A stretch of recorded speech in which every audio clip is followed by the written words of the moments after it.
Le verre à vin s'est brisé contre le sol en marbre lorsqu'elle a saisi mon uniforme et l'a déchiré.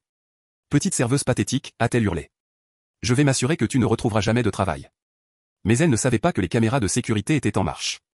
Mon mari milliardaire regardait depuis l'étage et son propre secret sombre allait être exposé. Ce que vous allez entendre va vous choquer au plus haut point. Cette histoire a plus de rebondissements qu'un grand 8, et croyez-moi, vous ne verrez jamais la fin venir. Cliquez sur s'abonner dès maintenant, car ce récit de vengeance et de karma vous laissera sans voix. Plongeons-nous dans le vif du sujet. Je m'appelle Christina et, il y a 3 mois, je pensais avoir la vie parfaite. Je possédais l'un des restaurants les plus exclusifs de la ville, j'étais marié à Daniel, un entrepreneur milliardaire du secteur technologique qui soutenait mes rêves sans condition. Notre restaurant, le Golden Palm, était le genre d'endroit où les célébrités dînaient et où des accords commerciaux valant des millions se concluaient autour d'un repas. Tout semblait parfait jusqu'à l'arrivée de ces lettres anonymes. La première lettre est arrivée un mardi matin. Elle a été glissée sous la porte de mon bureau, écrite d'une écriture soignée qui m'a glacé le sang. Votre personnel souffre et vous ne vous en souciez même pas. Certains de vos clients sont des monstres, et vous laissez faire. Si vous ne réglez pas ce problème, je le ferai. Au début, j'ai pensé que c'était juste un employé mécontent ou peut-être quelqu'un qui essayait de nous extorquer de l'argent. Mais ensuite, la deuxième lettre est arrivée, puis la troisième. Chacune était plus spécifique et menaçante que la précédente. Les lettres décrivaient des incidents dont je n'avais pas connaissance. Des clients auraient humilié notre personnel de service, tenu des propos inappropriés, voire menacé de violences physiques. Mais chaque fois que j'interrogeais mes responsables à ce sujet, ils affirmaient que tout allait bien. Mon directeur des opérations, Carlos, ne cessait d'insister sur le fait que les plaintes des clients étaient au plus bas. Quelque chose ne collait pas et ce mystère me rendait folle. C'est alors que j'ai pris la décision qui allait tout changer. J'allais me faire passer pour une serveuse dans mon propre restaurant. Daniel pensait que j'avais perdu la tête. Christina, tu es la propriétaire d'un établissement valant plusieurs millions de dollars. Pourquoi ferais-tu semblant d'être une employée, m'a-t-il demandé un matin au petit déjeuner. Mais je ne pouvais pas me débarrasser du sentiment qu'il se passait quelque chose de sinistre sous mon nez, et la seule façon de le découvrir était de le vivre moi-même. J'ai passé des semaines à me préparer pour ma mission d'infiltration. Je me suis entraîné à porter des plateaux, j'ai mémorisé tout le menu et j'ai même pris des cours de théâtre pour perfectionner un personnage différent. J'ai créé une fausse identité complète avec des références et une histoire. Selon ma nouvelle identité, j'étais Kate Morrison, une étudiante en difficulté qui travaillait à temps partiel pour payer ses frais de scolarité. J'ai teint mes cheveux en châtain clair, j'ai porté des lentilles de couleur et je me suis habillé avec des vêtements simples et discrets. Même ma propre mère ne m'aurait pas reconnu. Les premiers jours de travail comme serveuse m'ont ouvert les yeux d'une manière inattendue. J'ai rapidement réalisé à quel point le travail était physiquement exigeant et j'ai acquis une nouvelle appréciation pour mon personnel dévoué. La plupart des clients étaient polis et raisonnables, mais il y en avait quelques-uns qui traitaient le personnel de service comme s'il était invisible, ou pire, comme s'il était leur domestique personnel.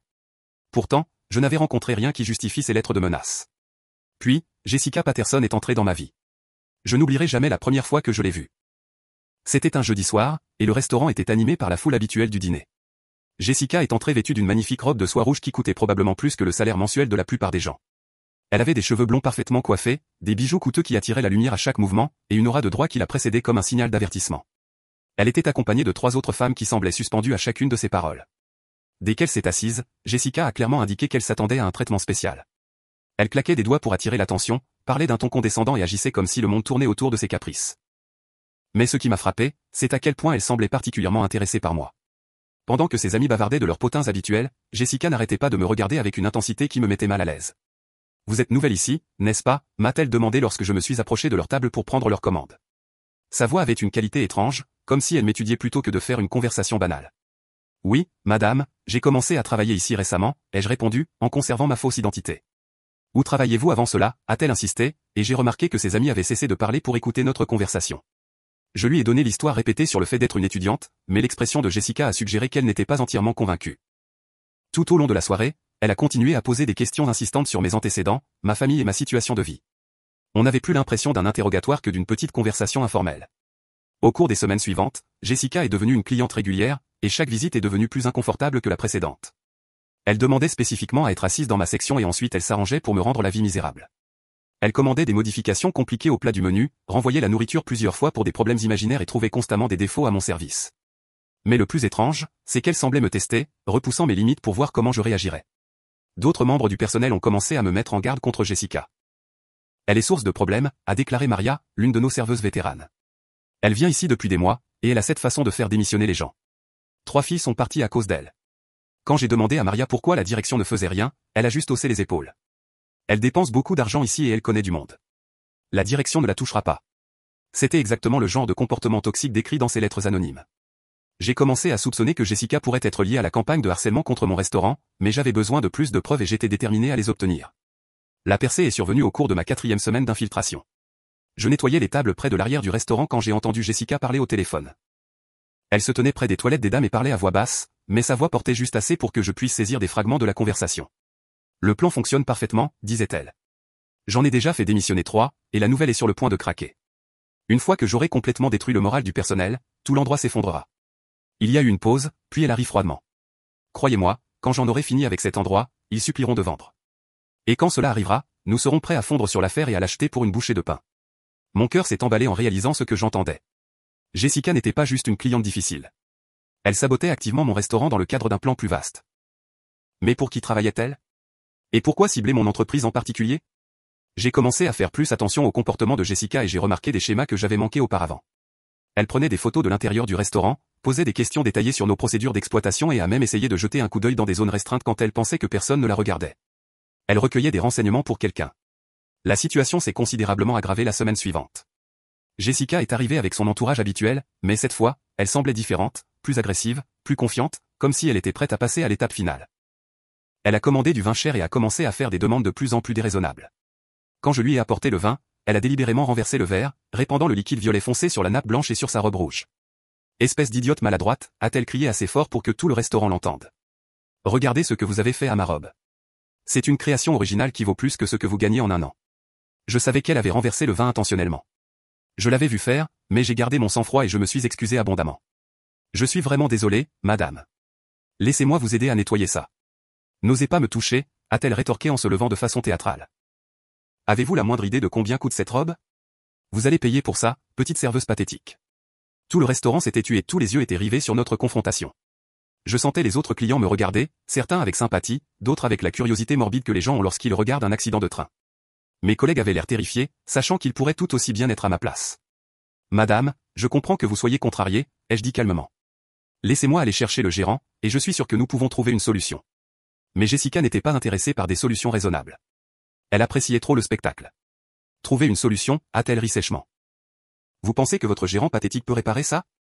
Je veux que vous soyez viré sur le champ, et je veux une compensation pour ma robe ruinée. C'est alors que Jessica a commis son erreur fatale. Dans sa rage, elle a fouillé dans son sac à main et en a sorti son téléphone. Vous savez quoi? Je vais appeler le propriétaire de cet endroit tout de suite. J'ai des relations, et quand je leur parlerai de votre incompétence, vous ne travaillerez plus jamais dans cette ville. Elle a commencé à composer un numéro, et j'ai réalisé qu'elle était sur le point de découvrir quelque chose qui allait la démasquer complètement. Mais avant qu'elle ne puisse passer l'appel, elle a saisi le devant de mon uniforme et a tiré fort, déchirant le tissu. Regardez-vous, a-t-elle grogné, vêtue de haillons, comme la bonne à rien sans valeur que vous êtes. L'humiliation était conçue pour me briser, pour me faire pleurer ou me battre, lui donnant plus de munitions à utiliser contre le restaurant. Mais j'avais quelque chose que Jessica ne savait pas. Mon mari, Daniel, était à l'étage dans le bureau privé, regardant tout se dérouler à travers les caméras de sécurité. Alors que Jessica poursuivait son agression verbale, j'ai remarqué une silhouette familière descendant l'escalier principal. Daniel en avait assez vu, et il venait à mon secours. Mais Jessica était tellement absorbée par sa performance qu'elle ne l'a pas vu s'approcher. Je vais m'assurer que tout le monde sache quel genre d'endroit c'est ici, disait Jessica, embaucher du personnel incompétent, les laisser agresser les clients. Quand j'en aurai fini avec vous, ce restaurant sera fini. Y a-t-il un problème ici? La voix de Daniel a transpercé la tirade de Jessica comme un couteau. Jessica s'est retournée, clairement agacée par l'interruption. Et qui êtes-vous censé être? Un autre employé sans valeur? Daniel a souri calmement, mais je pouvais voir l'acier dans ses yeux. En fait, je suis Daniel Stone, et voici ma femme, Christina Stone. Elle est propriétaire de ce restaurant. La couleur a quitté le visage de Jessica alors qu'elle regardait Daniel et moi tour à tour. Votre femme? Mais elle n'est qu'une. La propriétaire, a terminé Daniel. Et d'après ce que j'ai vu sur les caméras de sécurité, vous venez de commettre une agression contre elle. La bouche de Jessica s'ouvrait et se fermait comme celle d'un poisson hors de l'eau. Le personnage confiant et sûr d'elle qu'elle avait maintenu pendant des semaines s'est effondré en un instant. Il doit y avoir une erreur, a-t-elle balbutié. Je ne savais pas. Juste. Juste quoi, ai-je demandé, abandonnant enfin mon faux accent et me redressant. Juste quelqu'un que vous pouviez maltraiter parce que vous pensiez qu'elle était impuissante.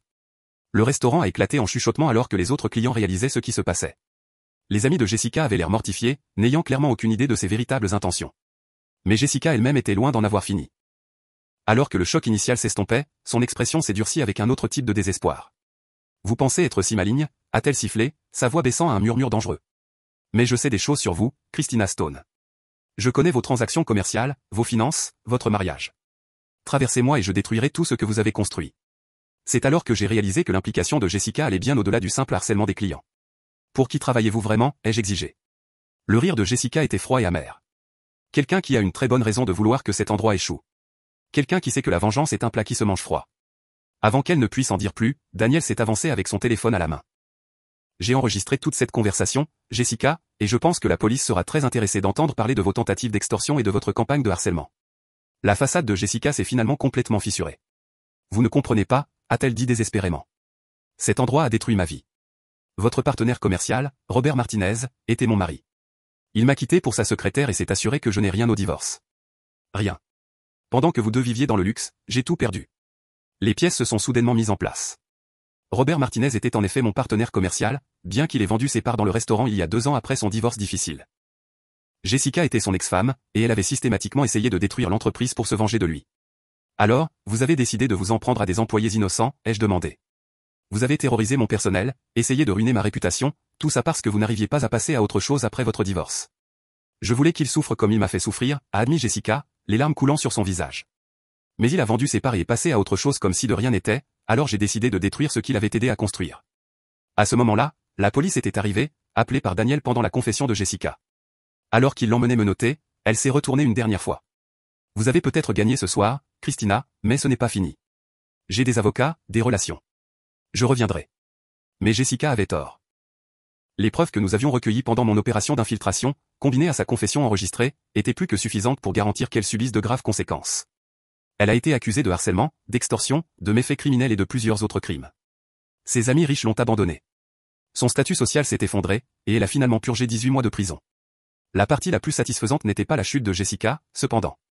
C'étaient les changements positifs qui sont venus de mon expérience d'infiltration.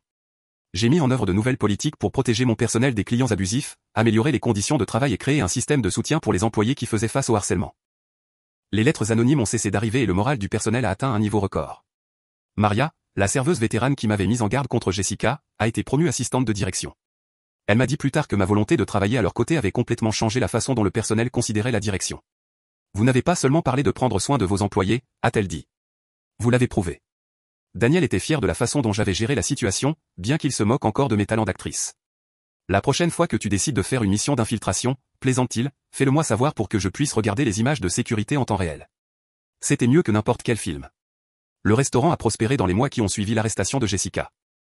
Le bouche-à-oreille s'est répandu sur la façon dont je m'étais infiltré pour protéger mes employés, et nous avons reçu plus de presse positive que nous n'aurions jamais imaginé.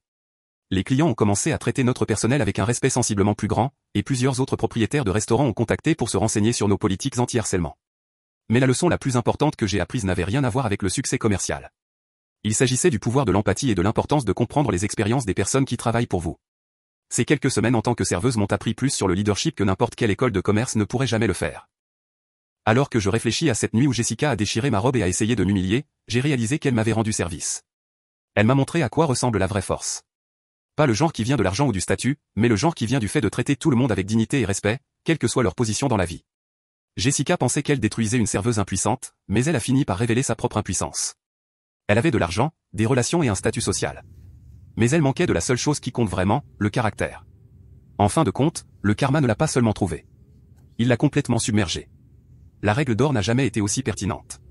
Traitez les autres comme vous voulez être traités. Parce que vous ne savez jamais quand ce personne à qui vous êtes cruel pourrait en fait être quelqu'un de très important. Et même s'ils ne le sont pas, ils méritent quand même votre respect simplement parce qu'ils sont humains. Et c'est ainsi qu'une nuit de travail d'infiltration m'a appris la leçon la plus précieuse de ma carrière commerciale. Si cette histoire vous a montré le pouvoir de traiter tout le monde avec respect, écrasez ce bouton j'aime et partagez-la avec quelqu'un qui a besoin d'entendre ce message. Qu'auriez-vous fait dans la situation de Jessica? Dites-le moi dans les commentaires ci-dessous. N'oubliez pas de vous abonner pour plus d'histoires vraies incroyables, et je vous dis à la prochaine vidéo. Pouvez-vous croire que Jessica pensait qu'elle était la chasseuse alors qu'elle était en fait la proie?